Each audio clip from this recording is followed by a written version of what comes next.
ko do be mo la fitina de ko be mun fo ola o hadisa salun nana muso be itikafu ke ciden ka muso ye itikafu ke ciden kofe muso be itikafu ke me doni ka bawo ya afo ka faraka muso ka itikafu na ya soro ika ce ka hakete cinya du kono parce que ika ce ka hakke ni ka ce la doni wajibilen bi ka kateme itikafu ka akana sore ka itikafu to ika ce ka hakke dobe cinya ube ika itikafu to abeshe ka ke don marali hakke dobe cinya o kana yala ni obala iki don lado ika ce ka hakke kudama obe itikafu nye kana do itikafu la ani fana ya fuka faraka namma sira fitinanye ni ebe itikafu ke yoroma kana soro ini wali cewu de be nyagambe nyono akana soro ni wali cewu be nyagambe nyono muso be yoromi abe itikafu ke yoromi muso bu dama ini wali cewu te nyogon kalama akana soro ni wali cewu be nyagambe akana soro namma sira fitinanye mana ni wandi ani wandi cewu be baro nyogo nyake ube wandi cewu bawuya ube abe fitina kata nyogo mo kana yala donc nous o yera muso ka itikafu la itikafu toy nous yo ko muso be itikafu ke u ya saratu yen nonu fo ka farakare ice ka hatto kana ciya i kofe dukono ani fana ini wali cew kana nyagambi nyogo na ube ni wali ce kana sero be abe lankolo nya misiri kono ani fana ni fitina siranyete na ya soro fitina be itikafu toy ikana itikafu ke aha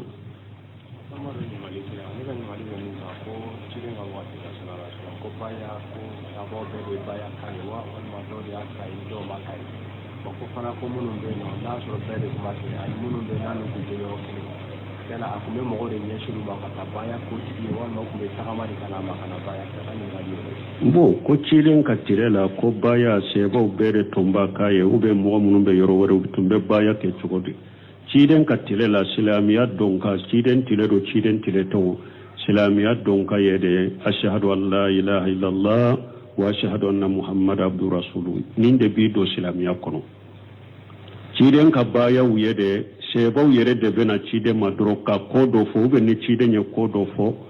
u yere ba fo ko ciden ko atege di uluma billahi du di ciden man ninka anten nin fo u be ciden yere ba do mina damina nayi ka fo an ainin kallahidu tan ninka akan ninke u be nin kallahidu tan ninka kwaten ninke komi ni sebau do ye ciden lahidu nyona ko lute mo si deli uyere do lahidu bila uyere ka seba damado yecire lahidu nyonya ko lute mo si deli fenna abada ulu dola kala har nubu kan nyame kan nu ka busan binna uyere de be jigi ko ka busan ta utafo mo ka aku ka busan di mako kana akana ukana lahidu mbordo ka mo deli wala sebo uyere de tumben ninke baya ko min nana o nana le wori le amul muslimina mana ni mo min kera silama unyemai ko mi khalifa nani tuma mi ciren fatura abubakar kera khalifai baya keraye mi o baya namba ke kam masake shigi jamana masake min de ke silamani jamana be kam masake lahiru beta ode wallahi fana beta tade ahli li halli wal aqdi ko do mo munum bor mana doni ke baga bamunum be jamana kono hakili tigi ba bamunum be jamana kono kabila kuntigi munum be jamana kono o ba fulu de ma ahli li halli wal aqdi nunun de be baya ke population be tabe nunun ta kono mais ate ko ni be kelenkele bere bolo di masake ma kallahiru dama ay ni nyema baw ya ka ahli li halli wal aqdi kore munyu mo munu no be konsiri ka ko foni nu ulu ye lahiru ta fama ye doro abana atobe be kono abubakar ka kalifaya akanyema ya sebon yadda ya lahiru dama ahli al-hal wal aqdi umata do muso bekaw ko bekana lahiru di abubakar ma umado muso ko umado du kono umado dugu kono ahli al-hal wal aqdi da yake usmana ewa umaru ta o chogo kelena usmana ta o chogo kelena ali ta o chogo kelena ni fama yere masake yere ni baya beta masake ye bete bete mo munum be konsir ko fonu nu ulu ye baya ke dron population to be bo kono nimbe akabtale minte kaw nimbe yoro o jamana abbe kera ni o te o mo kera abbe ka masake ahli al wal aqd donc masakin ta ko fe masake bayin ta ko fe kere ferawla ni mo wore na aye baya nyini ko mo ka baya ke ale doni ke ba ko ye bidiya baya ni masake ka baya temena jamana kono kere felala ni mo wore ni ale ye baya nyini aka jama pe ko ka baya kaye o ye bidiya baya ye o te islamiya sariya kono ambe min do ye ninde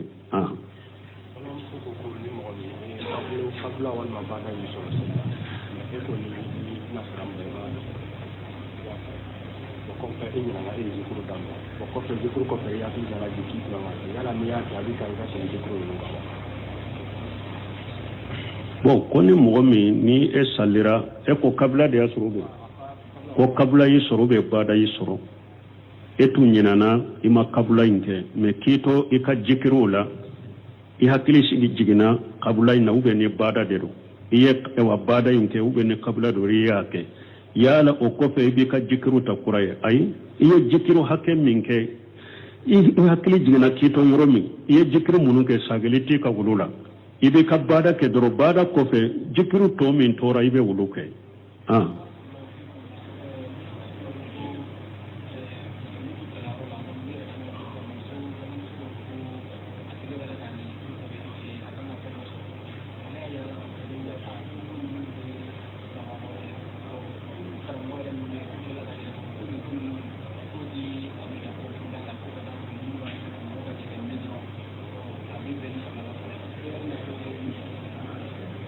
ko do ko kalanden do be kala yoro la ko ale tege ya ngenye bo ko ale ko a nindola mina nyogona kera o ba fo ko ewa fendo be na dima ube ni inya yere la ni kini nya do ba fo ko ibe na hera do de ye ni numa nya do ku be na bone do de ye ko tuma na ye bo tege fara ya a ngenye ko aye nuna nyogona fo ko doke nunun te sababa esa ko mungu kala yere ko ayi nunun do aqida bondala nunun do bebe sababa ayi lezinatu daima de bosil molifta nyini karani yere la ko lesirite cité nunun na dinala ko nunun ye ko de la cité nunun na dinala ka fon ni tege ngayo do de bena dio ninya kininya yere ran bena hera de soro ni numana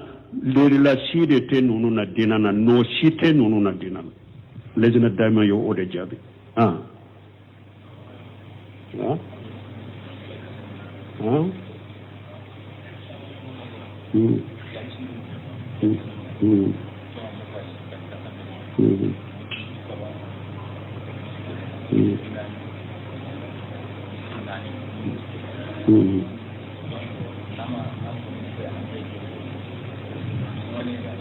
bo ante kuma nonun ka fitina wati iyere mina ni jamana be fitina kono wati ni fitina wati kuma dobe kuma wala iyere mina wulu fori la antenu ka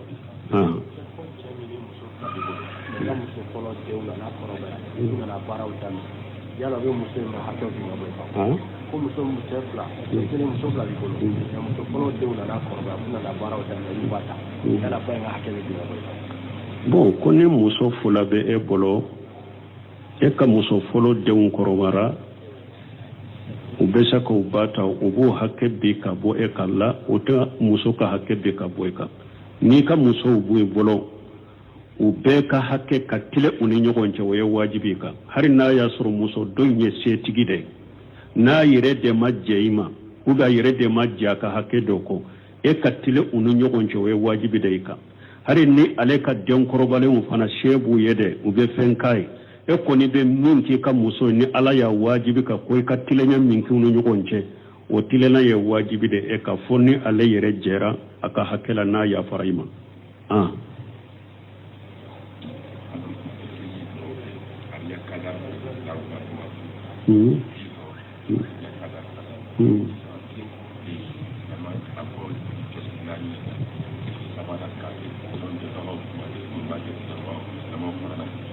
ما فهموا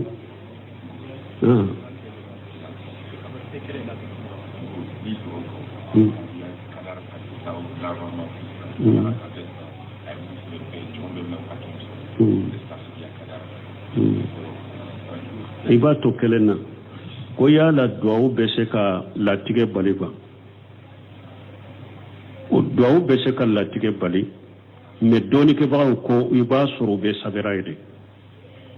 a sabira lahul mahfudu la ko ni ko masina bɛna karasa sɔrɔ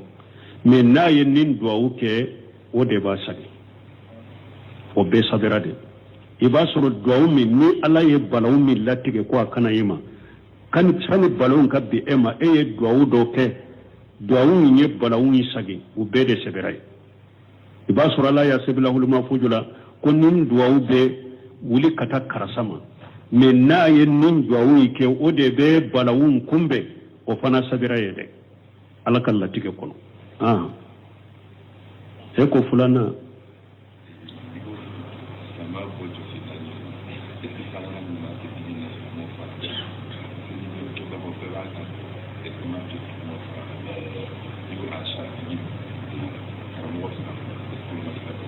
como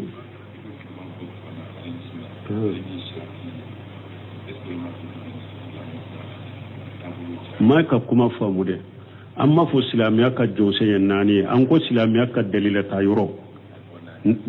naani dɔ Qur'an sunna al-ijma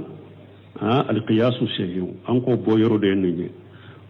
bon e ye mun wɛrɛ fɔ ka fara nin kan ma si ka i ka kuma faamu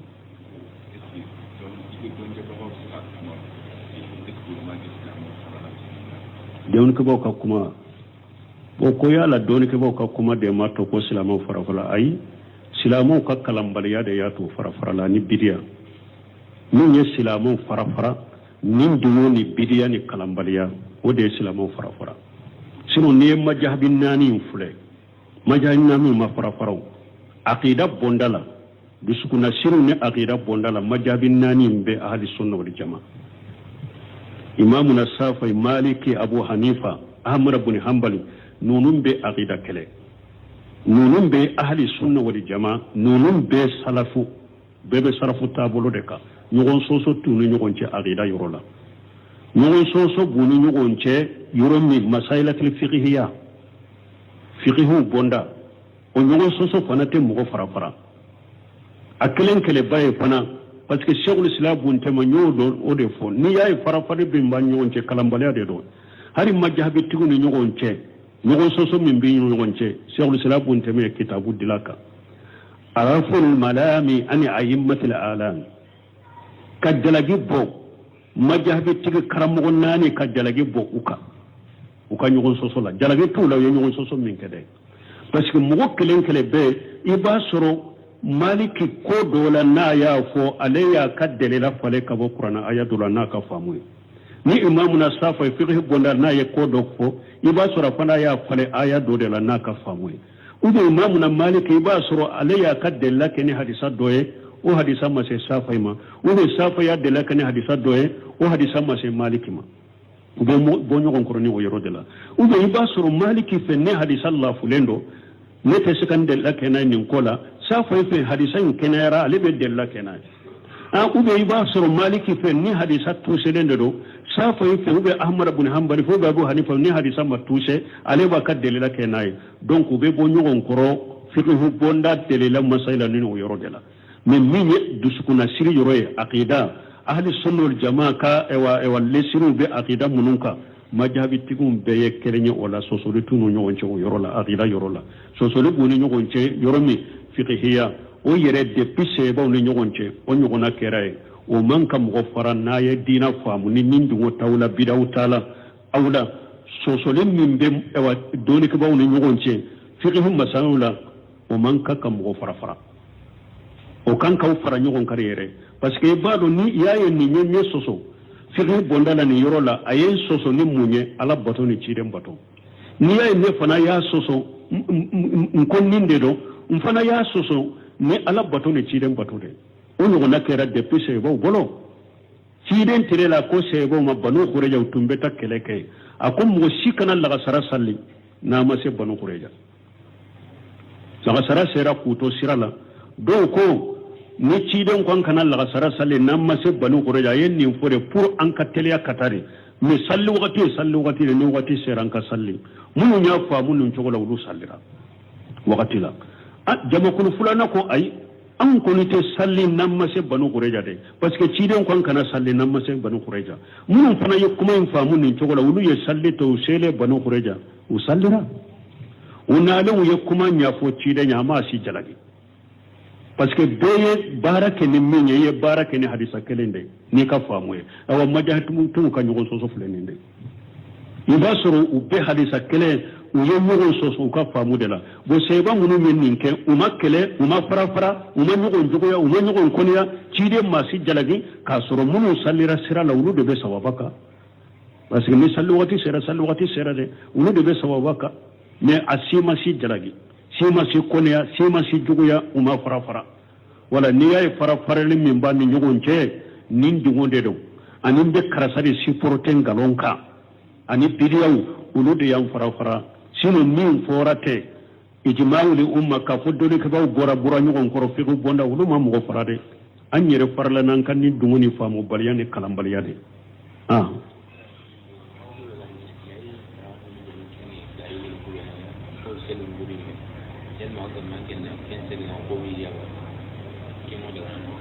bon ko be saragati munundi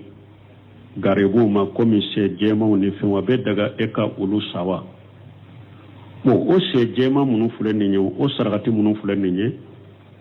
ibumbazi ayeta aligo minke fatihu majidula akumana oyorola ka fo saragati sugu min fule ninye no nana ni fende anyanamaya dode ni saga jigi nyanama de nana kadi ema ube ba ube se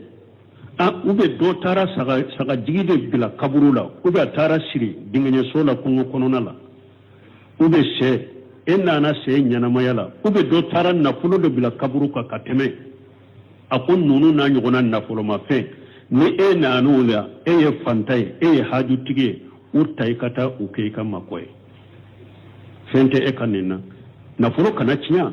bata ni fanta tai kata ki kan makoy wonna ya sorote fanta se tige ibese kata ka di fanta ndo makati makoy abo derilake ko lata ni wonza ko mushriku tumbe sadaqati min bila ulukan nafulo mafu ko ciden ka seba do tumami de gumbala fanta nya bala ciden ko seba ma aku fule kata sadaqati munu filillata ni wonza yorola ta ubecce ku ki kan makoy sheikh bumbaji ben nin ko ayet talihu min ke fatilu majidula wala nin se sugu munu fulene nunu na ema yado ye setigi karilendo kabuma fantanti kanumina be wajulu min fatige a waju ka bila sirai kan ne se hakai karasan nin sadaka suwa ya yire lafiya nunuma yire katile alama ika ala wale ika makuyira alala ni sadaka tu teseka herasu sama kanai mani alama latige o teseka torasu ne ka boy kan ni alama latige ika wajibe ne si hakai men ni se tige kanamina puru ni kana deme ka sabati ni ko suguka bon ni mo min ye fantande be sakimuna mi mo min ye hari ebe mindu ika suru fana ti bolo ube ka telefona ti bolo do nana kan ni se dema ko de bala ye fantai se tiye ebe se kamina katima ko nyana bunai ona tabe ebe se ka konnan jamin ka tige ne ye numina de a haju be nela membe konnan jamin ki ye nin sarakati sugu aya yere ko suma puto wala ebe se ka konnan jake wala o sugu bo ni fantan min nyamina na ka fantanya de ana nana ema aba fe fana ka sade makobe wori na betake ado balo don fendo la basite ka sabolo ni be se ka konnan jamin kai ba kai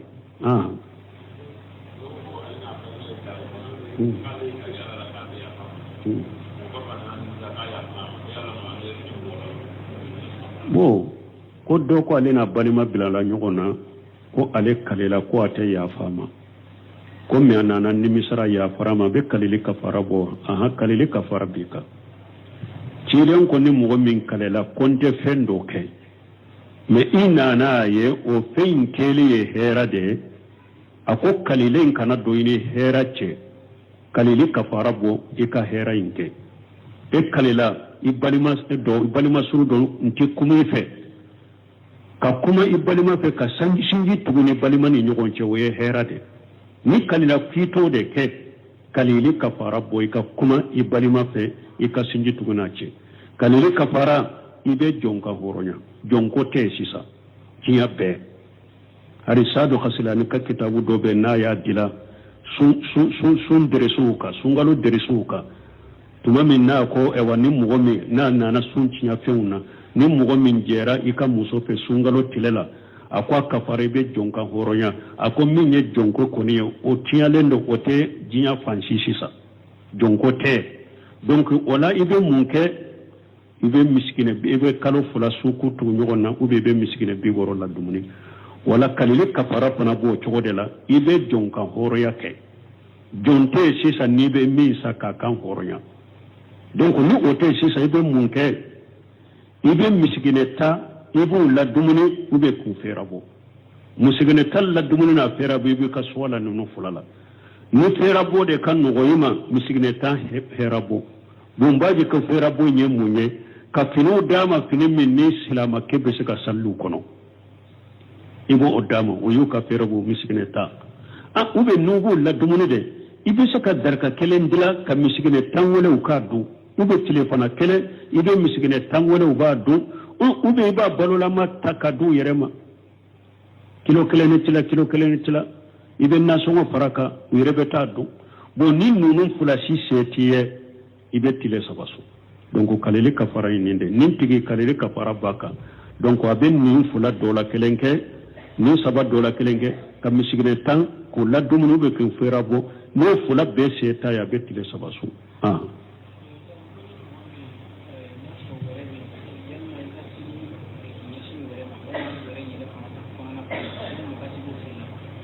koni mo ni wore be kinye si ka salli wore me ube kinye si wore kono basi bala ni misi wore de do ube ba wore salli dagara ulu kono parce que misi bona ba ewa sugune be seneyale ndo ba fana bona sugune be seneyale ndo de mais minye nyame wore nyame brioro nyame wore ciden koy kana salli woro de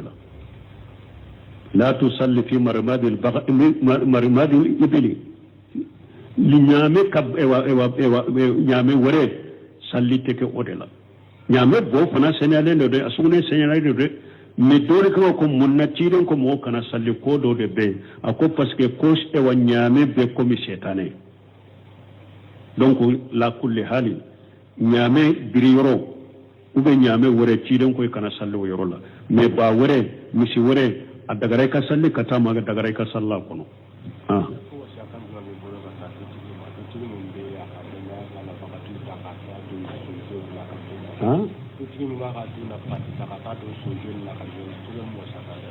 to kwambe ewa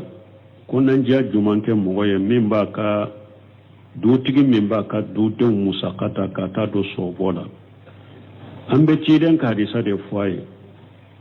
kafa bil marin isma an yudayya man yaqutahu ciden ko awasara mogo ma junubuye hari ni ma junubu wereke awasara mogo ma junubuye mogo mi demba ya min balo wajibiren be ka nugu ka balo ciya mana kan ka balo cogo min ute balo o cogo la sebiye ciren ko hari nema junubu wereke ni wasari ma junubu ye wi kado yomal kamado ala bu nyinen ka ko hakela de kullukum ra'i wa kullukum mas'ulun ra'yatihi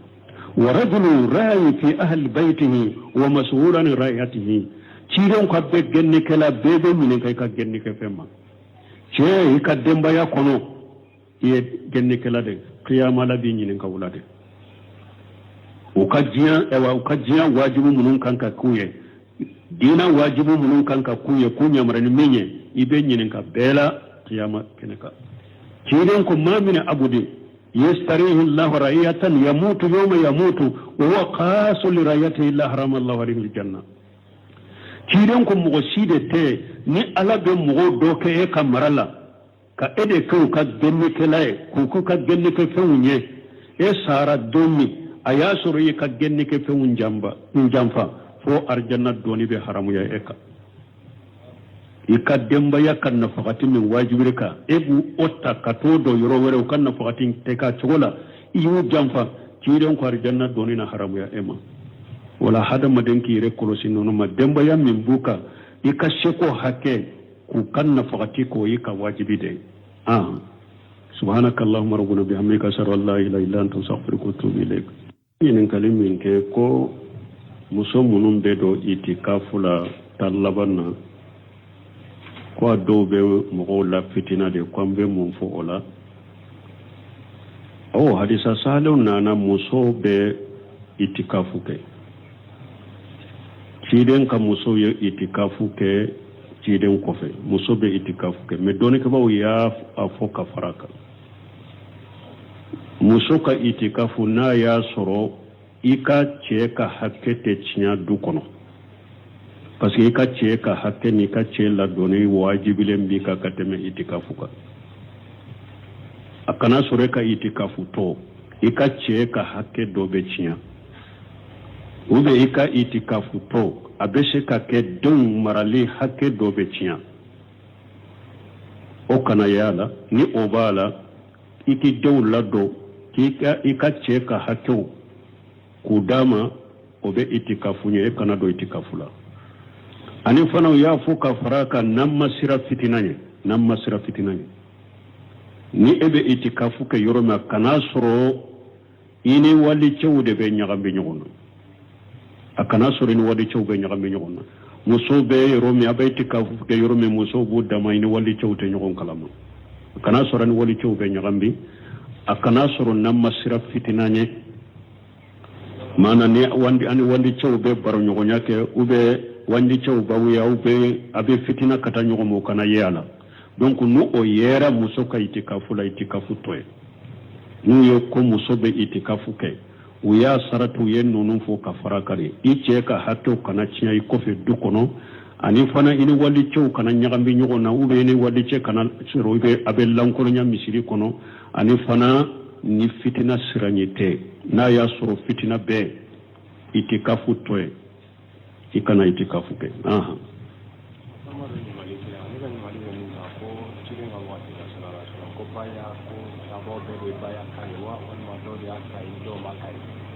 fana ko munun be no na so be de kuma se ay munun be nanu ko je yo yana akume mo de nyeshiru ba ka baya ko ti wala ko be takama di kana ma kana baya ka ni ngadi bo ko cilen ka tirela ko baya se bo bere tomba kaye ube mo munun be yoro woro tumbe baya ke chugodi cilen ka tirela silamiya donka cilen tiledo cilen tileto silamiya donka yede ashhadu an la ilaha illallah wa ashhadu anna muhammad abdur rasuluhu ninde bi do silamiya kono ciden ka baya wuye de sebau yere de bena ciden madro ka kodo fo be ni ciden ye kodo fo u yere ba fo ko ciden ko atege di uluma billahi du di ciden man ninka anten nin fo ube ciden yere ba do mina damina nay ka fo an ainin kallahi du tan ninka akan ninke ube nin kallahi du tan ninka kwaten ninke komi ni sebau do ye ciden lahi du nyona ko lute mo si deli uyere do lahidu bila uyere ka seba damado yecire lahidu nyonya kulu te mo si deli fenna abada ulu dola kala hari nubu kanyame ka nuka busan binna uyere de be jigi ko ka busan ta utafo mo ka akuka busan di mako kana akana ukana lahidu mborto ka mo deli wala sebo uyere do tumben